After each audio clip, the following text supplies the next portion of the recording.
durante o curso, enquanto você está fazendo o curso, existem várias coisas que você tem que ficar atento. Então, por exemplo, primeira coisa, é importante que você faça o máximo possível para fazer todas as disciplinas referentes àquele semestre que você está. Então, está no primeiro semestre, faça todas as disciplinas do primeiro semestre. Está no segundo, faça todas do segundo. Está no terceiro, faça todas do terceiro. Certo?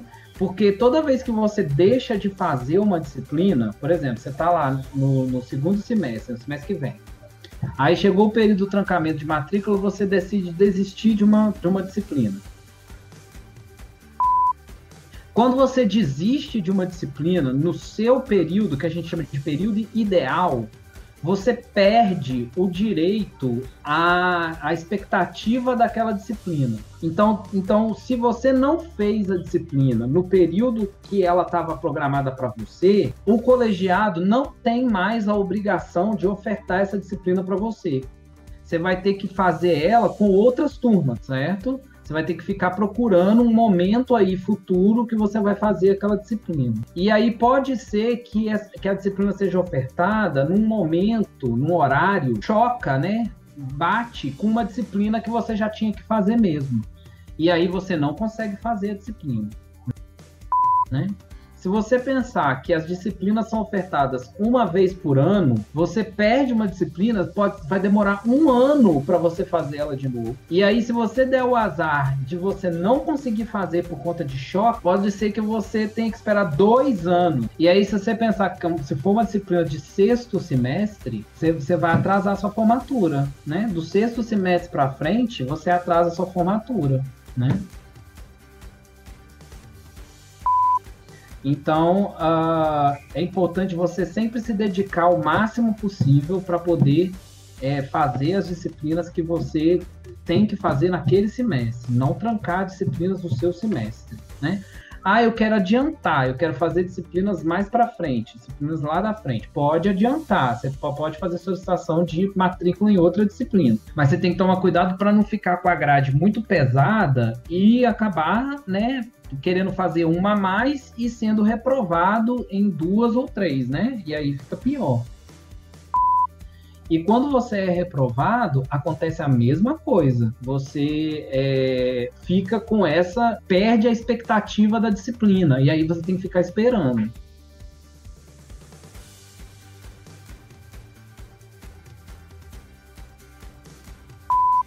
Aí é um problema, né? É até importante que você sempre se dedique às disciplinas. Aí, por exemplo, eu sempre dou essa dica. É uma dica assim. Depois ficam falando aí que eu estou incentivando o aluno a reprovar, mas não é isso não. Por exemplo, se você está fazendo lá 5 disciplinas e você viu que está muito pesado, você não está dando conta de fazer e já passou um período de trancamento, então você tem que ir com essas disciplinas até o fim. Mas aí você já sabe que você vai reprovar, certo? Você já sabe que vai reprovar em alguma delas. Se dedica para ser aprovado nas disciplinas que são pré-requisito. Vê assim, essa disciplina, por exemplo, matemática, pré-requisito, química, pré-requisito, bioquímica, pré-requisito. Então, fica de olho para você tentar sempre finalizar as disciplinas que são pré-requisitos para as outras. Porque senão vai criar uma avalanche de atraso na sua grade.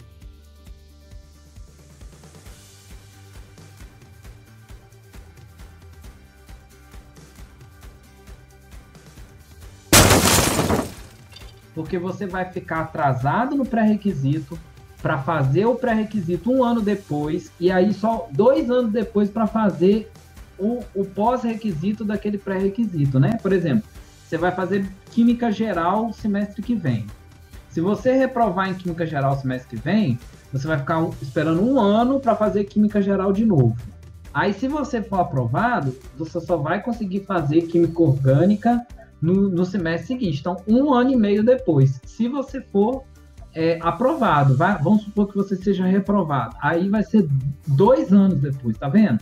cria uma avalanche. E química geral é pré-requisito de química orgânica, que é pré-requisito de bioquímica, que é pré-requisito de microbiologia. Então, uma coisa vai encavalando a outra. Então, é super importante que você sempre dê preferência para o pré-requisito. Ah, professor, fui reprovado, mas eu preciso fazer essa disciplina porque eu já estou atrasado. Vamos supor que você foi reprovado em vertebrados e precisa fazer parasitologia. Você pode solicitar a quebra de pré-requisito, né? Que é quando a gente elimina o pré-requisito para você poder matricular. Só que isso é uma exceção e o colegiado vai decidir se realmente você pode quebrar. Então, nunca é garantido. Agora, se você for formando, se você já estiver no seu 9º semestre, ou já tiver passado do 9º semestre, aí você tem direito à quebra do pré-requisito. Quando você chegar no 9º semestre, qualquer pré-requisito que você tiver, a gente vai quebrar. Tá? Isso aí já é seu direito. Mas até chegar no 9º, não é automático. Tá vendo como você tem que ficar atento? Tudo bem? Certo, então você está passando, você está seguindo o seu semestre, está fazendo suas disciplinas, está passando, está aí tudo bem. Chega no 4º semestre, você tem que fazer a sua primeira disciplina optativa, que é uma disciplina extra, que não está na grade, que ela é ofertada de vez em quando, varia qual disciplina é ofertada, varia qual professor oferta essa disciplina. Pode ser qualquer uma daquela listagem que tem lá no PPC, e aí você tem que fazer essa sua primeira disciplina. Como eu falei, a expectativa dela é no 4º período, mas você pode fazer ela depois. Você pode até fazer antes, pode fazer no 2º, no 3º, não tem problema. Quando chegar no 4º, vai ter uma disciplina optativa que vai ser ofertada para a sua turma. Então ela vai ter um horário reservado para ela não vai chocar com nenhuma disciplina que você está fazendo, e ela vai ter um nível de dificuldade equivalente a um aluno do 4º semestre. Então, assim, vocês têm que fazer um super esforço para fazer essa disciplina optativa do 4º semestre. Aí continuou fazendo 5º semestre, 6º semestre, 7º semestre, chegou no 8º semestre. No 8º semestre vai vir a segunda disciplina optativa, dada num horário específico para a turma do 8º, com uma dificuldade um pouco maior. Então, por isso, nunca é aconselhável você fazer uma disciplina optativa 2 antes de fazer a optativa 1, mas pode fazer, mas não é aconselhável. Aí você faz essa optativa e pronto, paga a optativa. Chegou no 9º semestre, aí você só vai ter 2 disciplinas para fazer, se você tiver completado todas, né?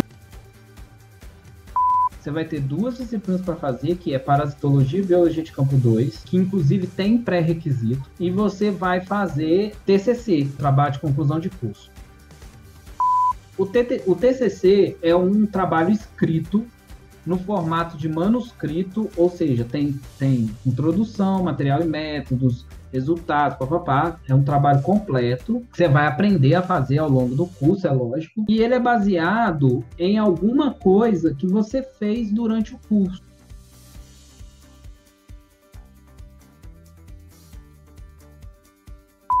Então, ele pode ser baseado numa iniciação científica, numa extensão, num projeto de extensão, se você foi bolsista ou participou de um projeto de extensão.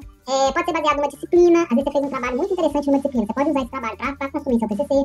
Pode ser um trabalho que você fez de uma atividade complementar, ou pode ser qualquer coisa que você faça junto com um grupo de pesquisa da Unilab, né? Qualquer grupo de pesquisa da Unilab que você participar, grupo de pesquisa e extensão. Tá? Aí, quando você for fazer o TCC, você vai sugerir um orientador, né? Você vai falar assim, eu quero que o meu orientador seja o fulano de tal. Mas quem decide quem vai ser seu orientador é o colegiado do curso. Então, pode ser que o colegiado acate sua solicitação. Pode ser que não, pode ser que ele te passe para um outro professor. Por exemplo, às vezes o professor que você quer já tem 5 alunos, ou já tem 20 horas de carga horária. Aí ele não vai poder pegar, então vai passar para alguém que tem menos, tá? Agora, se o seu professor, por exemplo, se o professor que você vai colocar como orientador do TCC, ele já é um professor que já te orienta, numa monitoria, numa bolsa de extensão, etc., aí a gente não mexe, não. Aí você fica com ele mesmo, porque ele já está te orientando, né? Aí ele vai te orientar nesse 8º período para você construir. Essa construção do TCC é muito trabalhosa.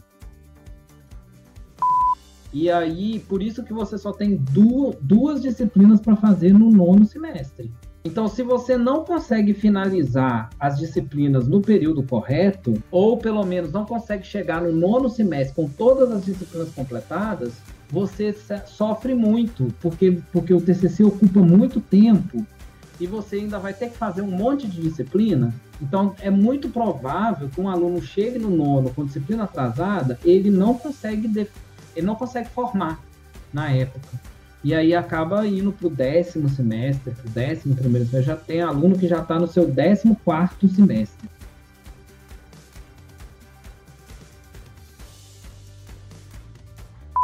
Por isso que é importante vocês sempre tentar fazer tudo certinho nos períodos corretos. Mas é lógico que eu entendo que às vezes não é possível. Bom, além de todas essas coisas, vocês precisam fazer 2 outras coisas extras.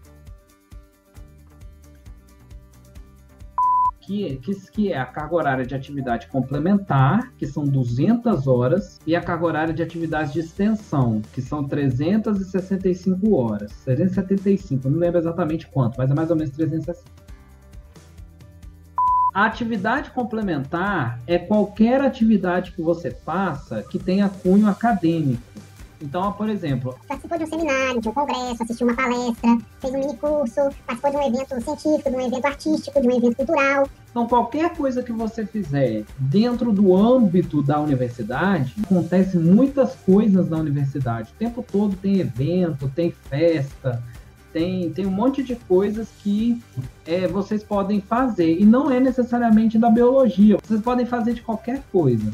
E aí vocês vão juntando certificados e usa esse certificado para poder completar essas 200 horas. Parece muita coisa, mas até hoje ninguém teve problema de completar as 200 horas. Porque, por exemplo, se você pegar uma bolsa de monitoria, você já consegue as 200 horas. Se você for voluntário num projeto de iniciação científica, você já consegue as 200 horas. 4 anos e meio de curso, você tem que completar 200 horas. A outra é a atividade de extensão. Aí a carga horária é maior, né? 365 horas.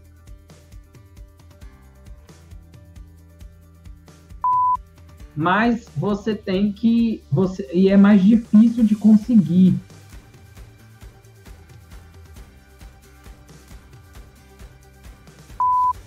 Porque a atividade de extensão, ela obrigatoriamente tem que ser de extensão. O que é isso?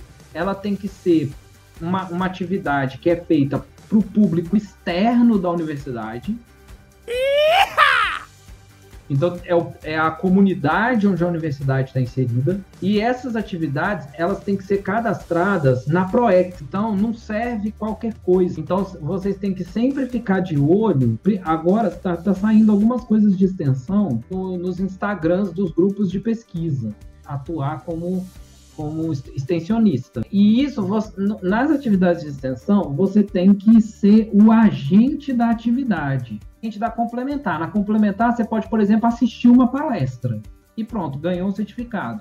Agora, na extensão, você não pode assistir um evento de extensão. Se você assistir um evento de extensão, por exemplo, está tendo um curso de extensão, um mini curso de extensão, de formação de professores.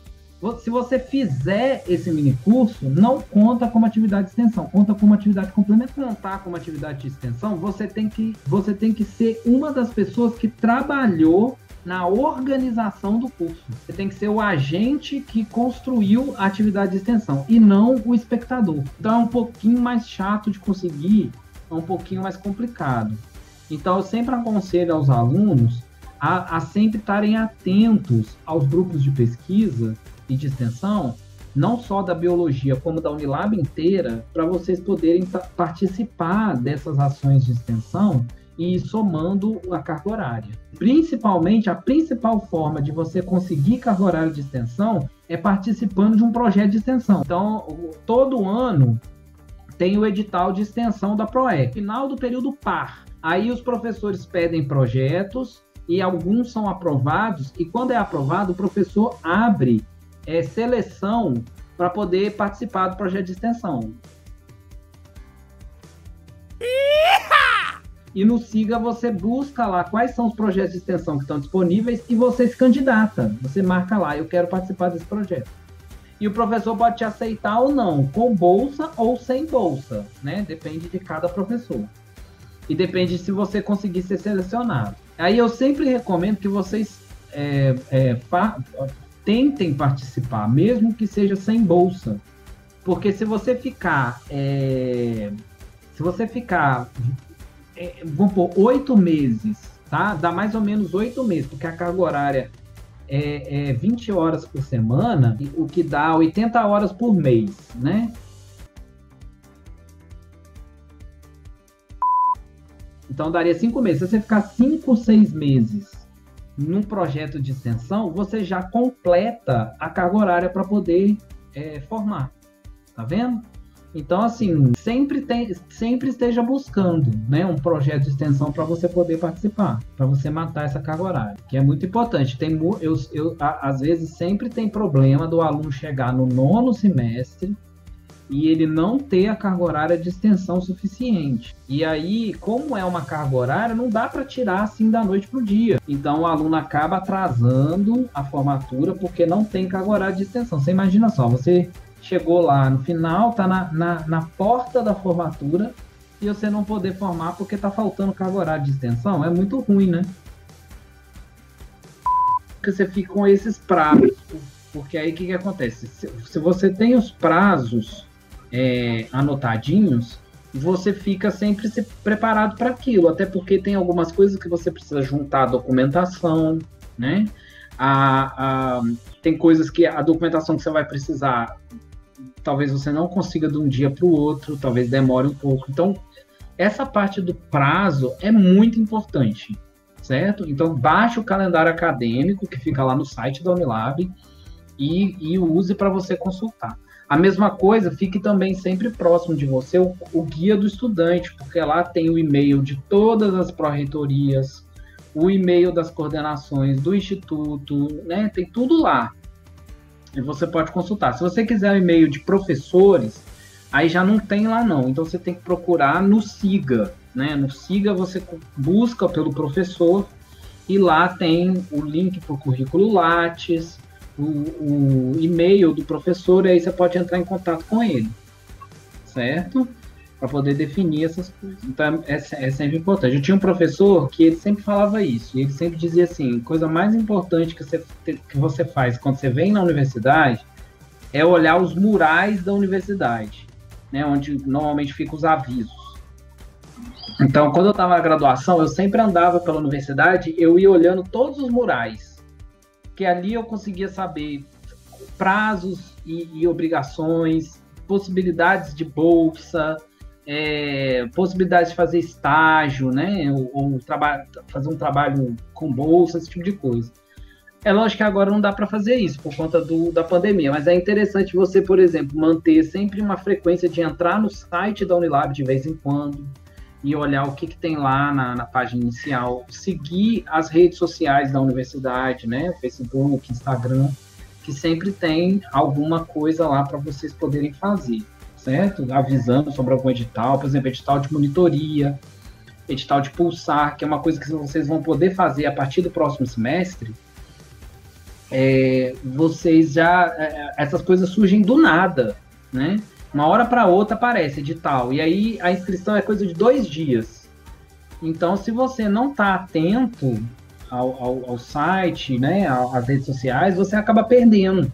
E aí é uma oportunidade de você ganhar o quê? R$400, né? 350, nem sei quanto é, mas é um dinheiro bom que você pode ganhar.